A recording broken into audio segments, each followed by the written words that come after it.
Opportunity. You have an opportunity of a lifetime. When you understand you have an opportunity, you play a little different. When I dropped out of high school and I started going to this church and let me speak, I picked up the mic. I was 16 years old, I picked up the mic.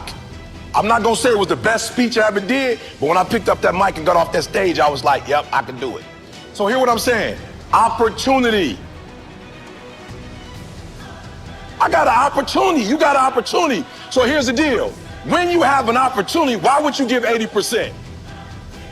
Why would you give 80%, 70%? Why wouldn't you always give 120%? It's sports, it's basketball. Why wouldn't you give 120%? You can't dictate if the ball gonna always go in. You can't dictate what kind of game you're gonna have. You can't dictate how your body is gonna respond to moving around. But you can dictate your what? You can dictate your good. You can dictate your, you can always give 120% effort. And every day I want you to wake up and not just go, I'm sweet like that. I want you to go, I'm not just going with skills. There's a one type of dude who feel like because he's gifted that it's just an automatic road for him. And let me tell y'all something. You are gifted, but you better humble yourself. You got to understand that pride comes before a fall. You may get it, but right now what? Oh, I can't hear y'all. You may get it, but right now what? You don't have it. That's not what gets you in the league. Not what you were born with. You got skill and you got will. You got skill and you got will. Two total different things. You were born with certain things, but to get to the next level, and not just get to the next level, to stay at the next level, you gotta have will. So when you play, you have to compete. I'm a high school dropout. My daddy wasn't in my life. But I found out I had a gift, then I found out your gift shall make room for you. And I'm like, you mean to tell me if I perfect this, I can eat and my kids can eat and my kids' kids can eat? From today on, you play whatever your best game is, you play that level every single time.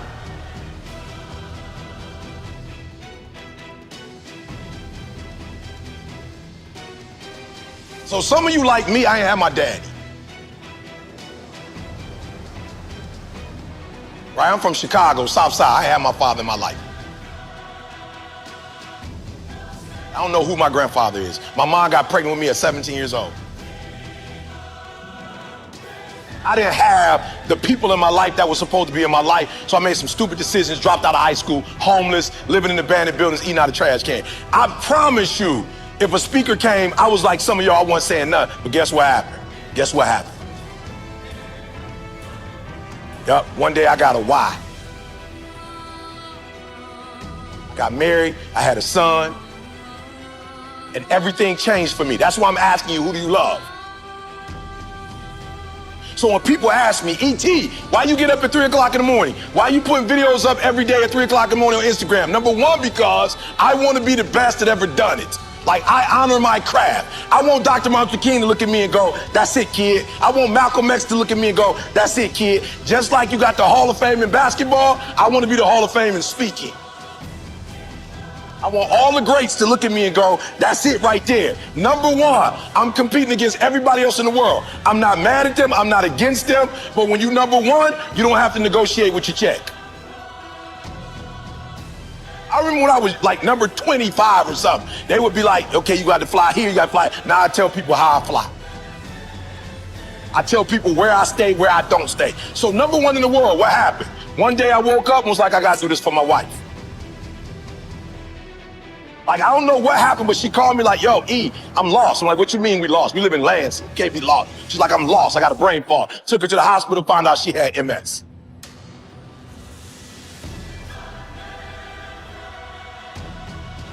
The doctor was like, look, this is the one thing we could tell you. Stress caused MS. I told my girl, you will never work again. My son, I didn't go to college. When you finish high school and go to Michigan State, I'm cashing you out. I found out I had a gift. I started thinking about what my mom need, what my sisters need, and a lot of y'all, you selfish, flat out. How many of you in this room? Some of y'all, you good. You don't make it to the league, you're tight work. That ain't all y'all. How many of y'all, your mama really need you to go to the league? Let me see your hand.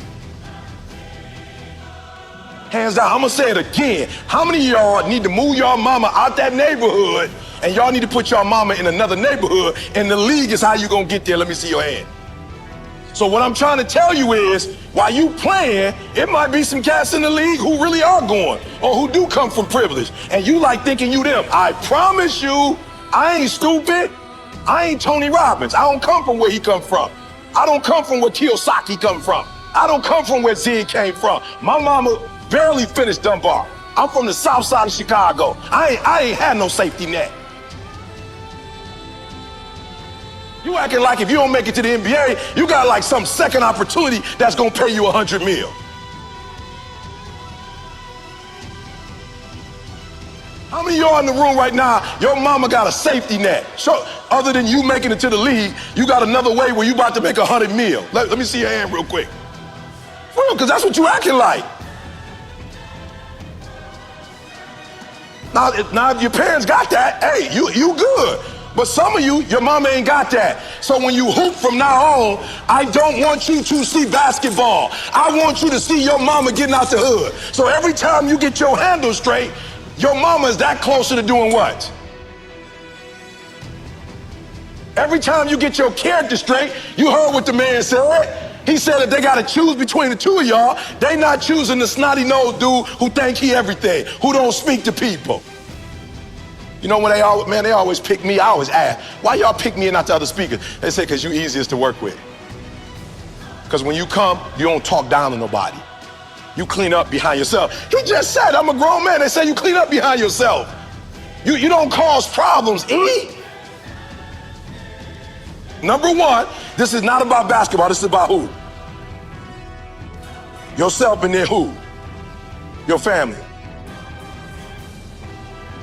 So the days you don't feel like working out, it's easy. How do you get motivated? How you get pumped up? You think about mama and that feeling on draft day. And which one is more important? You get some rest or mama coming to the draft? I'm just being real. Which one is more important? So somebody locking you down, you trying to score and they locking you down, like in your mind you gotta go, uh-oh, this ain't just about me getting locked down. This is about mama not having what? This mama not having what? Food. So at halftime, when coach go back over the stuff, when you come out, what you gotta do? You gotta kill. I just told y'all, this how my man eats. This how my grandkids gonna eat. He doing his own personal thing. This how we eat. This ain't no motivational presentation. This how my mama eat right now. This how my wife never have to go to work again. This how we live on the West Coast and on the East Coast. And I ain't no baller. And I ain't making millions of dollars. But my gift is making room for me. Every time I get on 3 o'clock in the morning, I'm killing them. Tony Robinson can't keep up. He's a phenomenal speaker, but he ain't from the Chi. He can't keep up. My motor, I'm killing them.